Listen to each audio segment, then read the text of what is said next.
প্রিয় দর্শক, আমরা রয়েছি শিক্ষামন্ত্রী নফরুলের বাসভবন সামনে থেকে আমরা আপনাদেরকে সরাসরি দেখাতে চাই। এখানে রয়েছে ছাত্র জনতা, তারা কিন্তু দেখতে পাচ্ছেন এখানে একসাথে হয়েছেন। তারা কেউ কিন্তু ভিতরে ঢুকে কিন্তু ভাঙচুর করছেন, সেটি কিন্তু আমরা দেখানোর চেষ্টা করছি। একটি বাইক কিন্তু রয়েছিল শিক্ষামন্ত্রী নফরুলের বাসভবনের সামনে, যে বাইকটি ছিল সেই বাইকটিতে কিন্তু তারা অগ্নিকাণ্ড আগুন দিয়েছে, সেটিও কিন্তু সরাসরি আপনারা দেখতে পাচ্ছেন।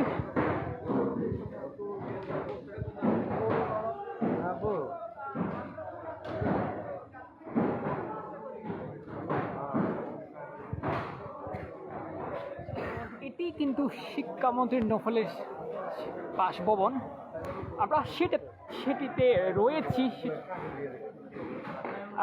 আগুনের কারণে কিন্তু আমরা ভিতরে কিন্তু প্রবেশ করতে পারছি না। দর্শক, যতটুকু পারছি দেখানোর জন্য চেষ্টা করছি, আপনাদেরকে দেখানোর জন্য সরাসরি।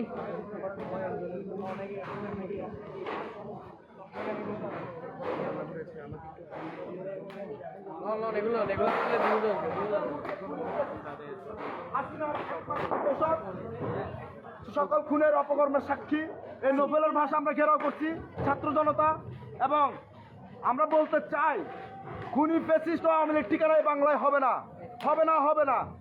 ভারতীয় আগ্রাসনের বিরুদ্ধে আজকে দ্বিতীয়বার মতো শহীদ হয়েছেন আমাদের শহীদ ওসমান হাদি ভাই। আমরা আর কোনো রক্ত ঝরতে চাই না, আমরা আর কোনো প্রাণ যাক, আমরা সেটা চাই না। দর্শক, আপনারা দেখতে পাচ্ছেন নফরুলের বাসা ভাঙচুর হচ্ছে, ছাত্র জনতা খেপে গিয়েছে। আমরা বলতে চাই ভারতের বিরুদ্ধে আমাদের সংগ্রাম জারি থাকবে আজীবন। ইনকিলাব জিন্দাবাদ। যেমনটি শুনছিলেন ছাত্র জনতার মুখে, আমরা সরাসরি আমাদেরকে দেখানোর চেষ্টা করছি। দাও দাও করে জ্বলছে সেই বাইকটিতে আগুন, দেখতে পাচ্ছেন।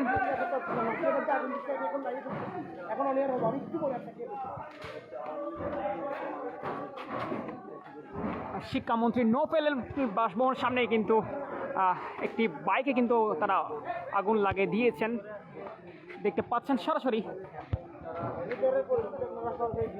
দেখতে পারো আছে কিনা না, ওইখানে কেউ নাই, এখানে আমরা কাউকে পাই না। তবে এই মুহূর্তে আমাদের এইসব নিয়ে আপনারা হয়তো নিউজ না করলে ভালো হবে, কারণ এই অবস্থায় দেখতেছেন আপনারা আমাদের এই দোসরদেরকে, আমাদের হাজির উপর হামলা হওয়া। আপনারা গণঅভ্যুত্থান দেখেছেন 24শে জুলাই আন্দোলনের থেকে শুরু করে 17টা বছর তাদের নির্যাতন, আমরা সাধারণ মানুষ নিপীড়িত অবস্থায় আমাদের জীবনযাপন করতে হয়েছে। আজকে এই দোসরদের কারণে আমাদের হাদি মারা গেছে। এরকম অনেক দোষর এখনো বাংলার বুকে রয়ে গেছে। আমরা তাদের কাউকে আজকে দ্বারা প্রমাণ করে দিলাম, এই নফরুলের বাড়ির দ্বারা প্রমাণ করে দিলাম যেন আমাদের এই নেক্সট কোনো জুলাই আন্দোলনের অভ্যর্থনে অংশীদার কেউ যদি কোনো কিছু করে থাকে তাহলে তার পরিণতি চেয়ে ভয়ঙ্কর হবে। এবং আমি আজকের এই সংবাদকর্মীদের মাধ্যমে জানাতে চাই, ইন্টারিমকে এই 24 ঘন্টার মধ্যে হাজিকে যারা হত্যা করেছে তাদেরকে ফাঁসিতে ঝুলিয়ে বিচার করতে হবে, অন্যথায় একটি কঠোর অবস্থান আমরা সবাই করবো। ভারতে পালিয়ে গেছে। ভারত থেকে আমাদের প্রধান উপদেষ্টাকে অনুরোধ করব, আপনি ভারত থেকে ওই আসামিদেরকে আনার ব্যবস্থা করেন। স্বরাষ্ট্র উপদেষ্টা, আপনি যদি ব্যর্থ হন তাহলে আপনি পদত্যাগ করেন। আপনি একটু ভিতরে গিয়েছেন, কি দেখতে পেয়েছেন, আসলে কি ছিল আপনি যদি একটু বলতেন আমাদেরকে। ভিতরে যা ছিল আসলে এগুলো আমার চোখে কোনো কাউকে পেয়েছেন কিনা? কাউকে পাওয়া যায়নি, আমরা কাউকে পাই না। ভিতরে কেউ ছিল না। আচ্ছা, তারে কেউ ছিল না, তার কি পালিয়ে গেছে? কেউ ছিল? পালিয়ে গেছে, এখানে কেউ নাই এই মুহূর্তে, কারা কেউ নাই। সেই গণহত্যা বাদ দিয়ে তারা জুলাইয়ের পরেও তারা আমাদেরকে নির্বিচারে হত্যা করা থামায়নি। তাদের যে জালিমের মতো যে তাদের ব্যবহার, বা তারা নিজেরাই যে জালিমের মতো আমাদের সাথে ব্যবহার করছে, সেই ব্যবহার তারা থামায়নি।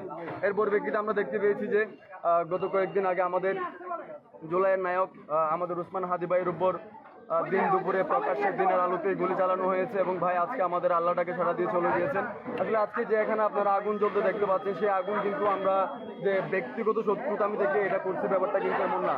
যে জুলাইয়ের আমাদের উপর যে তারা নির্বিচারে গুলি চালিয়েছিল, জুলাই যে আমাদের উপর হত্যাযজ্ঞ চালিয়েছিল, সেই হত্যাযজ্ঞের যে আমাদের বাংলাদেশের ছাত্র জনতার আপামর ছাত্র জনতার যে সামষ্টিক ক্ষোভ আছে, সেই ক্ষোভের বহিঃপ্রকাশ হিসেবে আজকে আমরা এখানে এসেছি এবং বিক্ষুব্ধ ছাত্র জনতা তাদের ভাইয়ের রক্তের প্রতিশোধ হিসেবে আজকে এখানে জ্বালাও পোড়াও করছে, ভাঙচুর করছে। পরবর্তী কর্মসূচি ঘোষণা করা হবে কিনা বা কোনো আমাদের পরবর্তী কোনো কর্মসূচি নাই। আজকে থেকে হাদি ভাই যেদিন শেষ নিঃশ্বাস ত্যাগ করেছেন, সেই দিন থেকে আওয়ামী লীগের কবর এই দেশে রচনা করা হয়ে গিয়েছে এবং আজকের পর থেকে যদি কেউ জয় বাংলার সেই স্লোগানটি মুখে নেই কিংবা আওয়ামী লীগের পক্ষে কেউ কথা বলে, তারও হাদিকে যেভাবে বুলেট নিক্ষেপ করা হয়েছে, সেই বুলেটটি তার বিপরীত দিকে ছুড়া হবে ইনশাআল্লাহ। ভাইয়া একটু বলেন তো। আপনারা দেখেছেন গত এক সপ্তাহ আগে আমাদের ওসমান হাদি ভাইকে ওপেন গুলি করা হয় ঢাকা সাভারে। সেখান থেকে প্রায় 7 দিন ধরে ওসমান হাদি ভাই মৃত্যু সজ্জায় ছিলেন। গতকাল ওসমান হাদি ভাইকে সিঙ্গাপুর নিয়ে যাওয়া হলে আজকে সিঙ্গাপুরের ডাক্তার তাকে মৃত ঘোষণা করে। বারবার ভারতীয় আগ্রাসনের বিরুদ্ধে কথা বলতে গিয়ে আপনারা দেখেছেন প্রথম শহীদ দ্বিতীয় শহীদ আমাদের ওসমান হাদি ভাই। আমরা বলতে চাই ভারতীয় আগ্রাসন কখন এই দেশ থেকে মুক্ত পাবো আমরা। এই বাংলার মানুষ কখনো চায় না কারো দাসত্ব কায়েম করতে, তারা কখনো চায় না কারো কারো কারো হয়ে কাজ করতে। আমরা স্বাধীনভাবে চলতে চাই। আমরা হচ্ছে বাংলাদেশ পন্থী, আমরা কারো গোলামের জন্য এদেশে জন্মগ্রহণ করিনি। ইনকিলাব জিন্দাবাদ। ধন্যবাদ আপনাকে, অসংখ্য ধন্যবাদ। দেখতে পাচ্ছেন নফেল শিক্ষামন্ত্রী নফেলের যে বাসভবনের যে দ্বিতীয় ভবনটিতে কিন্তু তারা ছাত্র জনতা কিন্তু প্রবেশ করেছেন। তারা কিন্তু আসবাবপত্র যেগুলো ছিল সেগুলো কিন্তু নিয়ে এসে তারা কিন্তু এখানে আগুন মধ্যে কিন্তু পুড়ে দিয়ে দিচ্ছেন,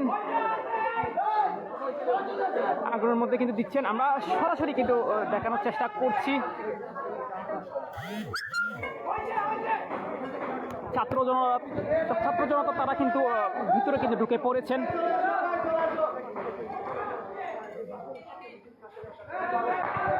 বাসা থেকে কিছু আসবাবপত্র জিনিসপত্র নিয়ে এসে কিন্তু এখানে আগুনের মধ্যে পুড়িয়ে ফেলা হচ্ছে, আমরা দেখতে পাচ্ছি।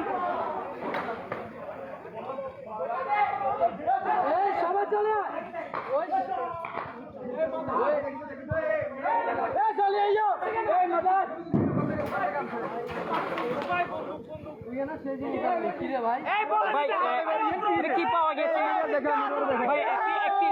একটি অস্ত্র পাওয়া গিয়েছে ভাই। এটা কিসের অস্ত্র পাওয়া গেছে যদি একটু বলতেন ভাই? এটা কিসের অস্ত্র? এটা কি পেলেন আপনারা যদি বলতেন?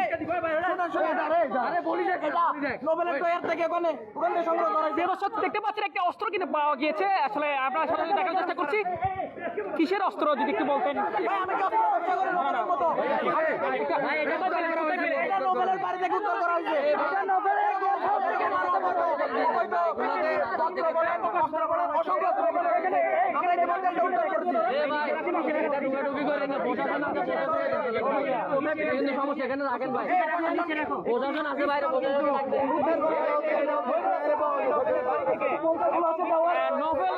শিক্ষামন্ত্রী নোবেলের বাসভবন থেকে একটি কিন্তু অস্ত্র পিস্তল পাওয়া গিয়েছে, সেটা কিন্তু আমরা দেখার চেষ্টা করছি। এরকম হাজার অস্ত্র এখানে রয়েছে নোবেলের বাসায়।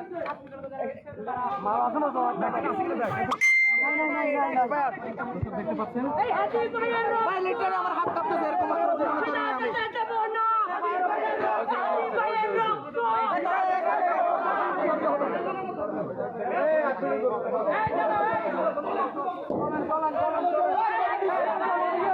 প্রিয় দর্শক, শিক্ষামন্ত্রী নভেল তার বাসা থেকে কিন্তু একটি শিক্ষামন্ত্রী।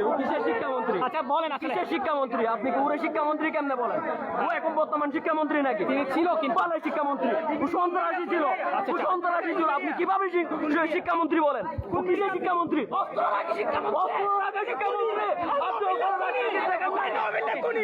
অস্ত্র রাখতে শিক্ষামন্ত্রী বলেন?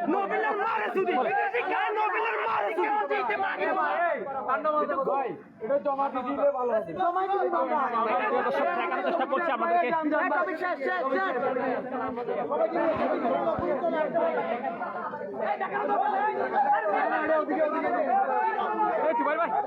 শিক্ষামন্ত্রী বলা যাবে না, কিন্তু উদ্ধার করা হয়েছে যে অস্ত্রটি শিক্ষামন্ত্রী বলা যাবে না নাকি? রিভলভার টাইপের অস্ত্র এবং যতটুকু আর ভিতরে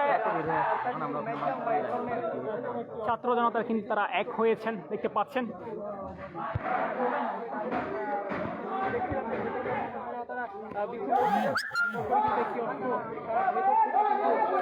তল্লাশির মাধ্যমে কিন্তু বের করে আনি এরপরে কিন্তু এটি সকল গণমাধ্যম কর্মীরা রয়েছে তাদের সম্মুখে কিন্তু নিয়ে আসে।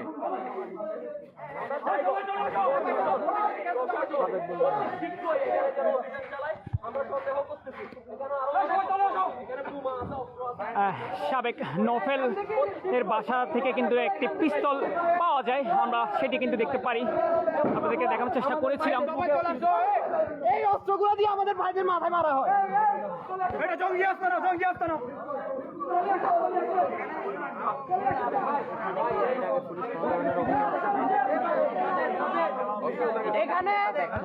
এখানে পুলিশরা কোনো বাহিনী পর্যন্ত এখানে অভিযান চালায় নাই। ওরা যত সন্ত্রাসী জঙ্গি কর্মকাণ্ড আছে সব এখান থেকে পরিচালনা করতেছে। আর এখানে ভাইরা জনতা বিক্ষুব্ধ হয়ে এখানে অভিযান চালিয়েছে, এখানে আগ্নেয়াস্ত্র পেয়েছে এবং সেগুলো নিয়ে প্রশাসনের হাতে তুলে দিবে। এটাই হচ্ছে আমাদের বক্তব্য। আপনারা কি কি পেয়েছেন যদি একটু বলতেন? আমাদের এখান থেকে যা যা বলা হয় যে ওরা ওইখানে অবৈধ টাকা পয়সা ওগুলো ওরা পুড়িয়ে দিয়েছে, তারপর আগ্নেয়াস্ত্র পেয়েছে যেটা দিয়ে আমার ওই যে হাজি ভাইয়ের উপর মাথায় যে হামলা, মাথায় যে গুলি করছে সেটা এই সব অস্ত্র দিয়েই করা হয়েছে। তো এগুলোর জন্য এবং বিক্ষুব্ধ জনতা এখানে অভিযান চালাচ্ছে, অবশ্যই তারা ব্যবস্থা নেবে।